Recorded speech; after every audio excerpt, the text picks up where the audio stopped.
Have you ever forced something that should have worked but didn't? You pushed, you shoved, you planned, you showed up with everything you have, but the energy was off. The timing just didn't land. And it left you wondering, was I wrong to even try? What did I miss? Or what did I do wrong? Or it left you wondering, was I just not aligned? If you're ever questioning whether you're on the right track or why your effort isn't translating into ease, this episode is for you. I'm Patty Ferreira, a mentor for high achievers who want a more conscious and aligned approach to success. Women that are looking to move upwards and forward in a congruent and integrous way.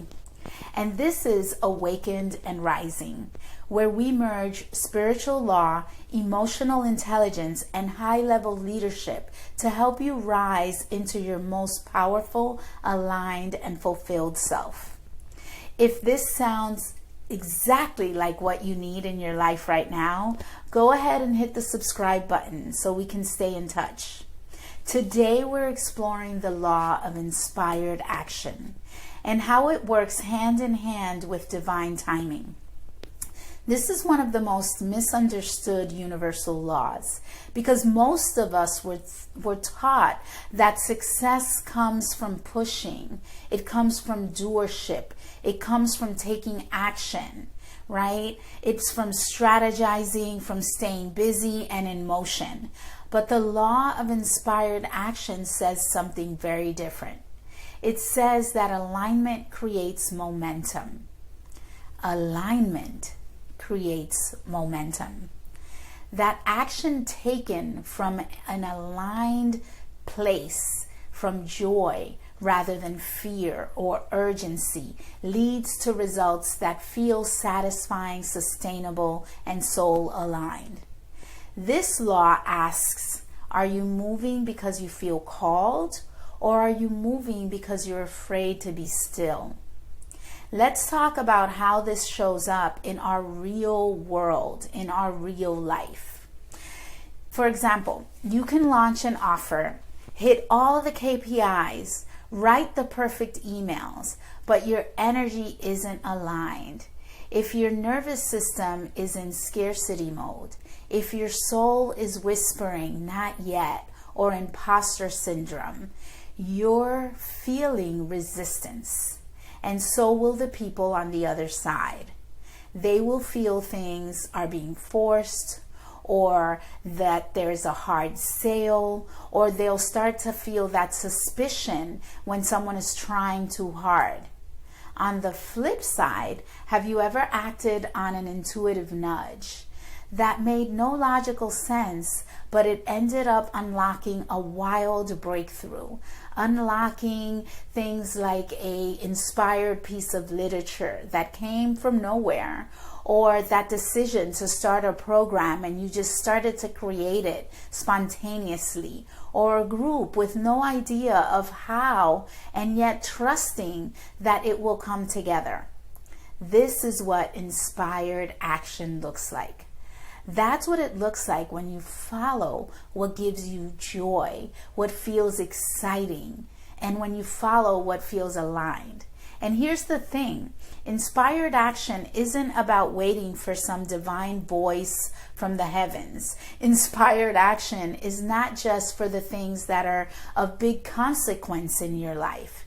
It's about cultivating the kind of relationship with yourself that allows you to trust your yes, trust your excitement, trust your joy, and also trust your not yet.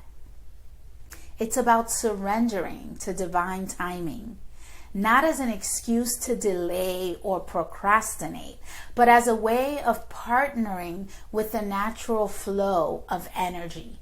Because timing is everything. Alignment is everything. But it's not something to figure out. It's something to feel, to befriend, and to sponsor.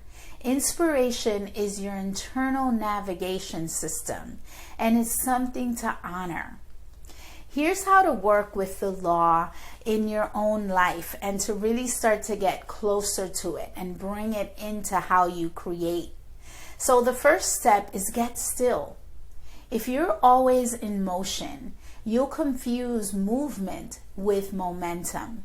Inspired action can only emerge in spaciousness. So pause, breathe, ask, what am I being guided to do next? What gives me joy or feels exciting? And then really listen. Step 2, separate pressure from purpose.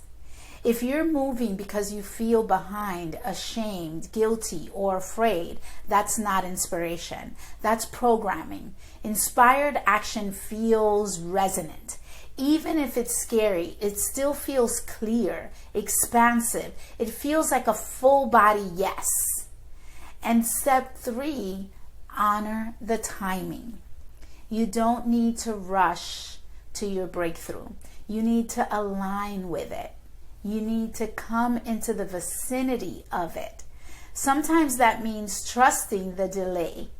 Other times it means acting boldly, even when the outcome isn't guaranteed. So many people I coach, they're just tired of hustling and pushing for results that feel hollow and empty. They've done the pushing, they've done the overthinking, but what they're craving now isn't more action, it's more alignment. It's learning how to live and lead in flow with what's real, what's true, what's satisfying, what's in there now. So because you can trust yourself, you can trust your knowing. And you can trust that life is conspiring to meet you when you move from presence, from alignment, and not pressure. So here's your reflection prompt for this week. Where in your life are you forcing something? And what would shift if you paused to ask, what's really aligned here? Let me know in the comments. Tell me how you're feeling.